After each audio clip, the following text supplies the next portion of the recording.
Students, in our last lecture we have studied till this page of our book which is mentioned here. If I'm just talking about the next page, which I'm just enlarging here, you can see here what is just mentioned here on this page. Then you can see here in this page this diagram of microorganism which is representing here virus is mentioned here. Okay. The main thing which we notice about this virus is that this virus is linked between living and non-living. Why it is called as a link between living and non-living? मतलब sometimes it is living and sometimes it behaves as a non-living. कि इसमें जान नहीं है. It is said so because in the case of virus, when it is kept over the surface, suppose it is surface and here virus is kept, at that time it will behave as a non-living. जैसे इसमें कोई भी reaction कोई भी activity नहीं होगी. But जैसे ही ये किसी सेल के या बॉडी के अंदर एंटर कर जाएगा वैसे ही ये लिविंग की तरह बिहेव करेगा, यानी डिवाइड करेगा. इसके अंदर कुछ प्रोसेस होंगे जैसे लिविंग ऑर्गेनिजम्स में होते हैं. All the activities will occur inside it. That's why it is on the surface it is non-living. When it enters inside the cell it behaves like living. Now if we talk about the structure of virus, तो इसके बाहर का जो structure है वो basically किस component से बना होता है? प्रोटीन से बना होता है. वायरस के अंदर यानी अगर इस प्रोटीन कोड के अंदर की बात करें तो इसके अंदर जेनेटिक मटेरियल होता है. जेनेटिक मटेरियल मतलब जिसके अंदर इंफॉर्मेशन होती है कि how do the organism will look, how do it will react, what will be the feature of that particular organism. तो वो फीचर्स होते हैं.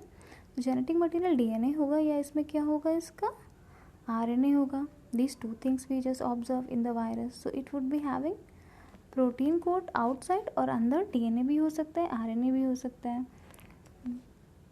Now the question arises, where do the micro organisms are found. ये सारे micro organisms रहते कहाँ पे हैं? तो if I am just talking about where do these micro organisms live, so these microorganisms live in a very different kind of areas.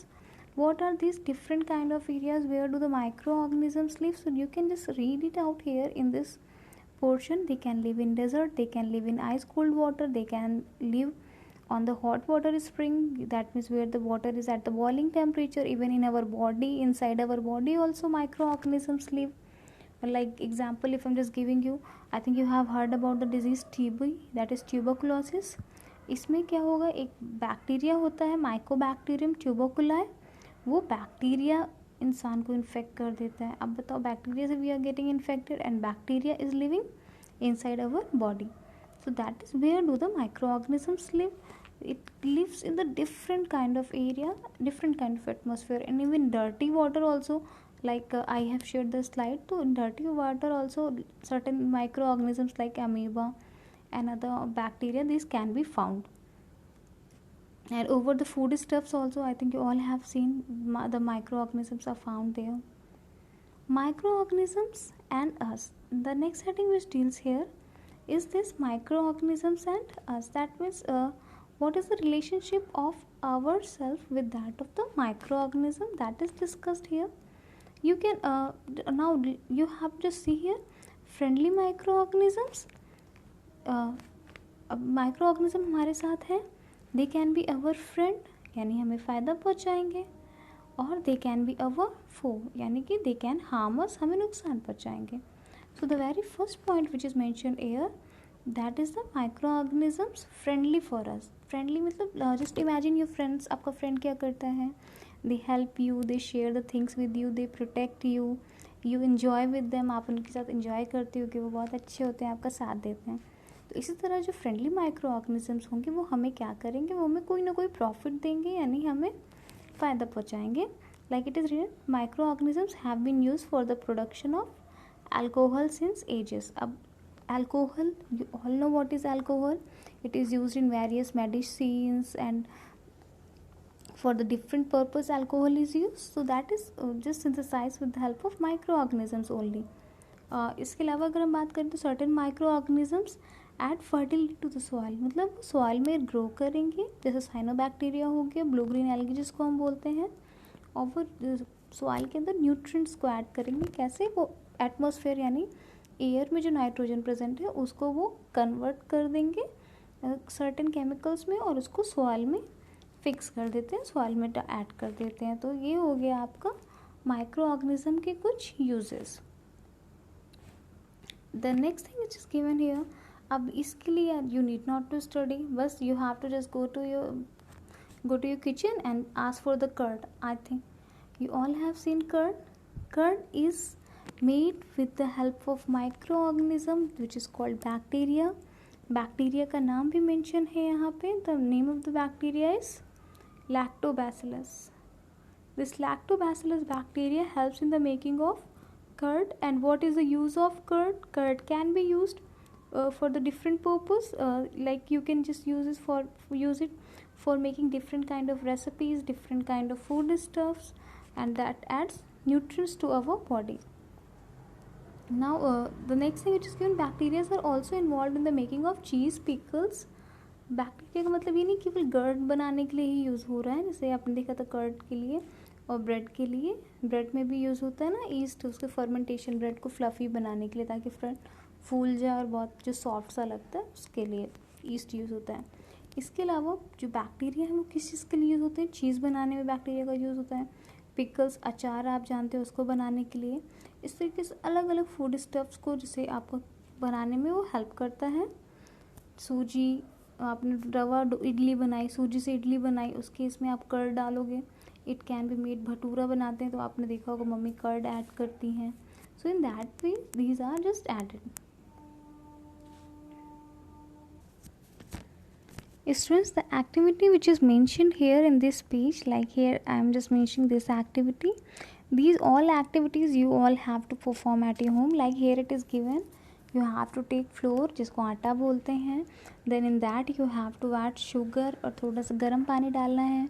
उसको थोड़ी देर के लिए आप रखोगे तो उसमें आप देखोगे कुछ फ्लफीनेस, जैसे नहीं स्वेल कर जाता है तो स्वेल आ जाएगी, मतलब फूला हुआ दिखेगा, ऐसा फ्लफी हो जाएगा ना. तो क्वेश्चन अराइजेस ऐसा क्यों हो गया?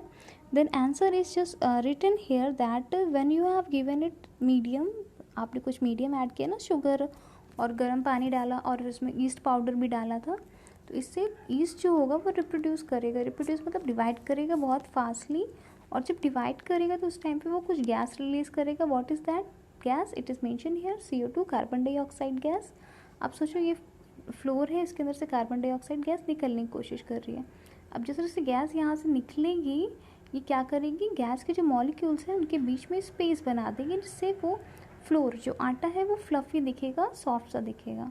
So that is the activity which you all have to do, and then you have to record and send the video to me through your class teacher. I have to see who is the first one. I'll decide the first and the best one for this activity. Then simultaneously you have to do the other activity also, which is mentioned here. Like it is given here, take 500 ml beaker filled with the water. पानी मिल जाएगा आपको घर पे, ठीक है. इसमें dissolve 2 to 3 teaspoons of sugar. Sugar भी I think घर पे ही होगी. देखो ये सारी चीज़ें आप घर पे ही कर सकते हो. That's why I am just giving you the activity. फिर आपने जैसे उसमें शुगर ऐड कर दिया, then what you have to add, you have to add it is mention a half spoon of yeast powder. Yeast powder अगर available हो तो add करिएगा, नहीं अवेलेबल है तो फिर जब लॉकडाउन ओपन हो जाएगा उसके बाद ये चीज़ें अगर ईजिली अवेलेबल है तब भी करिएगा. Need not to get panic for it yeast powder के लिए. But if you can perform this activity, I would like you to perform it. तो आपने ईस्ट पाउडर डाल दिया. Keep it covered with the warm place. अब इसको cover कर दीजिए, थोड़ा सा गर्म प्लेस चाहिए ईस्ट के डिवाइड होने के लिए, तो वहाँ पे रख दो 4 to 5 आवर्स के लिए, 4 से 5 घंटे. Then you will find certain smell is coming. ये किस चीज़ की स्मेल है? अब देखो आंसर भी देखो, व्हेन एवर NCERT या बुक आपको क्वेश्चन पूछता है आंसर भी उसी के नीचे दे देते हैं.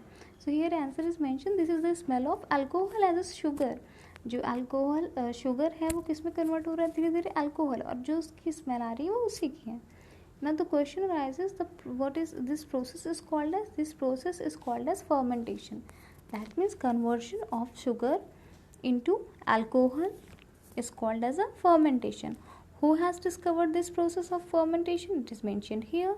Louis Pasteur is a scientist who has discovered the process of fermentation.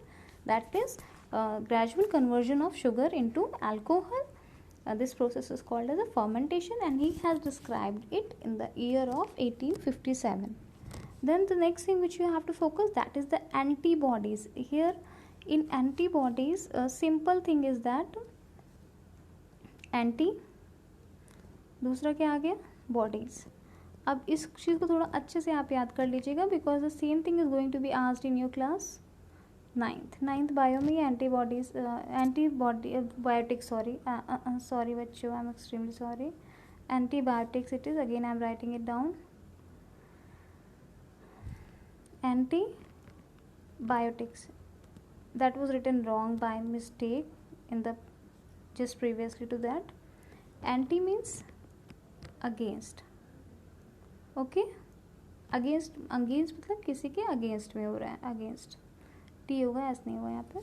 Biotics means living organism. किसके अगेंस्ट ये वर्क करेगा, लिविंग ऑर्गेनिज्म के अगेंस्ट. यानी antibiotics means certain chemicals or the medicines which will act against the living organism. But here question arises, living organism कौन, all की कोई specific, तो यहाँ पे specific living organism है. which living organism we are talking about here, bacteria या disease causing organisms के बारे में बात कर रहे हैं हम. so here bacteria basically is considered here as a antibiotics, यानी अगेंस्ट होगा. ये किसके अगेंस्ट होगा, लिविंग ऑर्गेनिज्म. बट वो लिविंग ऑर्गेनिज्म कौन सी बात कर रहे हैं, disease causing micro organisms, which is mentioned here also. You can see disease causing micro organisms के अगेंस्ट भी वर्क करेगा. तो these medicine are called as antibiotics. In the class 9th the same question is asked कि when antibiotics kill the micro organism, then why do not they kill the humans. तो ये humans को किल क्यों नहीं करती, micro organism. जैसे bacteria को तो डैमेज पहुंचा दिया, बट ह्यूमन को नहीं डैमेज कर रहे हैं. What is the reason for this. So the answer for it is that bacteria has cell wall. एक स्ट्रक्चर होता है, I think probably you are knowing it. If you are not knowing it I will just cover it in another lecture. So bacteria have a structure which is called cell wall. जबकि जो humans हैं वो animal हैं, और animals की body में, inside the animals body cell wall is not found. उनकी cell wall नहीं पाई जाती है. And what do the antibiotics do, antibiotics stops the synthesis of cell wall in the living organism. जो भी लिविंग ऑर्गेनिज्म है उसकी क्या चीज़ नहीं बनने देगी, वो सेल वॉल, जिससे वो सेल ऑर्गेनिज्म सर्वाइव ही नहीं कर पाएगा. And that's why antibiotics act against bacteria. But इनसे किसको कोई नुकसान नहीं पहुंचता है, ह्यूमंस के सेल्स को नुकसान नहीं पहुंचता है, क्योंकि ह्यूमंस के पास सेल वॉल नहीं है. नाउ द क्वेश्चन अराइजेस कि अरे हमें नुकसान नहीं पहुंचता, then also various people say that कि if you are taking excessive antibiotics then it will damage your body. तो बेटा that thing is also not wrong, वो गलत नहीं है. आप अगर अधिक एंटीबायोटिक लोगे, छोटी छोटी बीमारी में अगर आप दवाइयाँ लोगे, तो आपकी बॉडी के अंदर जो WBC हैं, सोल्जर्स, आपको पता है ना, soldiers of your body, WBC white blood cells, उनकी एफिशिएंसी कम हो जाती है. और जो बैक्टीरिया होता है उनके अंदर ये एबिलिटी होती है कि वो अपने आप को, अगर किसी केमिकल का उनके ऊपर कंटिन्यूसली एक्सपोजर, यानी केमिकल उनके ऊपर कंटिन्यूसली डाला जाता है, तो कुछ बैक्टीरिया उससे प्रिवेंट करने के कुछ केमिकल सिंथेसाइज कर लेते हैं, टेक्निक ढूंढ लेते हैं. सोचिए बैक्टीरिया भी इतना इंटेलिजेंट है. So that is the different thing. Bacteria is also intelligent here. But you should take antibiotics, but with the prescription of doctor and the condition, medical condition which requires that. खुद से नहीं लेना है कि थोड़ा सा भी फीवर आया and we have taken, या डॉक्टर has suggested, या कंडीशन क्रिटिकल है तो ले सकते हैं उस केस में antibiotics. So that was the case of antibiotics, and we have discussed the content of your class 9th also. तो 9th में जब आप आओगे तो ये चीज़ आपको आनी चाहिए. If I will be the teacher, I'll just ask from you all. Who has discovered these antibiotics? The credit goes to Alexander Fleming. And now this story is very much interesting. I found it very much interesting. अब आपको भी अच्छी लगेगी. He was scientist. उन्होंने अपने जो lab है, आपको पता है लैब देख रही होगा आपने, उसमें बैक्टीरिया को ग्रो कर रहे थे. मतलब वो कुछ न्यूट्रिएंट्स डालते हैं, उससे बैक्टीरिया ग्रो करते हैं, फिर साइंटिस्ट उसको स्टडी करते हैं. तो बैक्टीरिया ग्रो कर रहे थे. तो उन्होंने देखा सारे प्लेट्स पे तो बैक्टीरिया ग्रो किया, बट एक प्लेट पे जहाँ पे एक मोल्ड फंगस होता है उसकी कॉलोनी है, वहाँ पे उसके आसपास बैक्टीरिया नहीं ग्रो कर पा रहा है। तो इससे उनके दिमाग में एक क्वेश्चन आया कि ऐसा क्यों हो रहा है। Then from that he has found that, उन्होंने सोचा कि इसका सॉल्यूशन क्या है, ऐसा क्यों है। So he has found that certain chemicals, कुछ ऐसा केमिकल है जो कि सिंथेसाइज किया जा रहा है फंजाई के थ्रू, जो कि which is not allowing the growth of bacteria, वो बैक्टीरिया की ग्रोथ को रेस्ट्रिक्ट कर रहा है। यानी केमिकल कैसा है, एंटी है, अगेंस्ट, किसके अगेंस्ट है, लिविंग ऑर्गेनिज्म, यानी एंटीबायोटिक्स, एंटीबायोटिक्स अगेंस्ट है लिविंग ऑर्गेनिज्म के। वो लिविंग ऑर्गेनिज्म इनके केस में कौन सा था, bacteria. Nowadays various antibiotics are available for different kind of organism except for virus. Virus के लिए antibiotics efficient नहीं हैं। And this also you will study in class 9th why antibiotics are not given in viral disease. So इसका answer भी same होगा, because antibiotics prevent the synthesis of cell wall and that viruses do not have cell wall. Apart from that viruses use the machinery of host. Machinery of host मतलब जैसे ये virus है तो ये खुद से कुछ नहीं करेगा, ये किसी भी लिविंग ऑर्गेनिज्म के सेल के अंदर एंटर करेगा, सेल के अंदर के जो उसका डीएनए है उससे जुड़ जाएगा और फिर डीएनए से अपना वर्क करवाएगा। जो वायरस अपना वर्क करवाना चाहेगा वो डीएनए से करवाएगा। सो दैट्स वाई इसका खुद की बॉडी नहीं वर्क करती, जबकि अपना जीनोम जो इसके अंदर डीएनए या आरएनए है उसको रिलीज़ करेगा और होस्ट जिसकी बॉडी में इन्फेक्शन किया उसके डीएनए से जोड़ देगा और फिर उससे अपना वर्क करवाएगा। That's why antibiotics are not effective against viruses. They do not have their own machinery, इनका खुद का, इसके लिए टर्म यूज़ करते हैं, they do not have their own machinery. That means ये खुद की एक्टिविटीज़ नहीं होती हैं, rather they use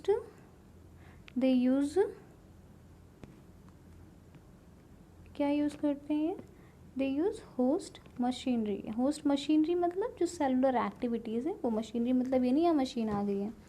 so we were discussing about Alexander Fleming who has discovered antibiotics in year 1929. So he has seen that the colony of fungi is not allowing the growth of bacteria. So that's why these are against to it. That's why these are called antibiotics. Which mold was there? So he has just seen the mold penicillium. Penicillium. That's why the antibiotic which was derived was the penicillin. आपने नाम सुना होगा. That thing is here. We have done with this page also. If your class 8th science,